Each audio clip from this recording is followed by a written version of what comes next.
Hi, I'm Daniel with eTrailer, and today we're going to talk about the Thule Epos bike rack on our 2025 Nissan Rogue. If you were to use this bike rack or plan to get one in the future, please leave a comment or review. If you have any questions, please feel free to reach out to etrailer.com. Overall, this bike rack can accommodate many different bikes, and what's great about it is its compact nature. So if you don't want this hanging off your Rogue every day, you can pull it off and it folds up really nicely with the carrying handles at the top.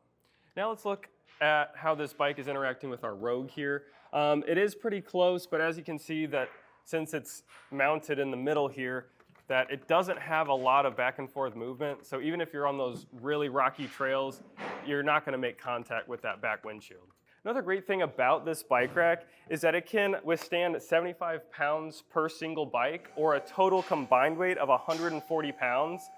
And it still has this nice, easy to use tilt function with all that weight out here.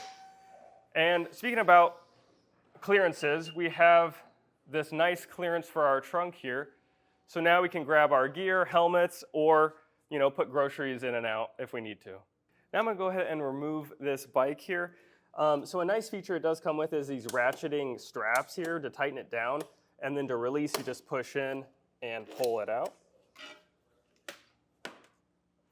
Another nice thing is that this is frame mounted right now, but you can put this middle support on the tire if you have alternative frame bikes or carbon frame bikes that you don't want to mount anything to the paint job there.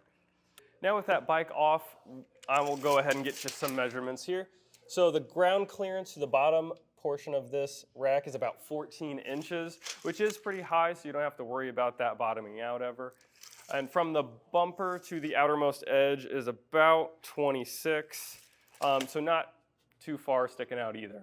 So this rack in this position, you can't really block anything like lights or license plate. It does have a stowed position. You can't drive in it in this position, but you can pull these up, and then it has a handle here where you can stow it in your garage or in the back of your Rogue if you need to take this off your vehicle. So this bike rack goes into our hitch and has a latch here for our hitch pin hole, which is really nice because you don't have to fumble with that hitch pin finding the hole. You can just put it in there and that clamps down. It also has this lever here, which if you tighten it down will be an anti-rattle device, which is really nice as well. And once you've tightened it all the way down, you can fold it in and it'll lock in place. And this arm does come with a integrated lock, which is the same keys that has on your arms to lock your bike into place. All in all, this is a great bike rack that is really easy to use, has a nice tilt function that lets you have access to your trunk here, and overall, I really like it, and I would have it on my Rogue if I had one. If you have any other questions about this Thule bike rack, feel free to reach out to us here at eTrailer. I'm Daniel. Thanks for watching.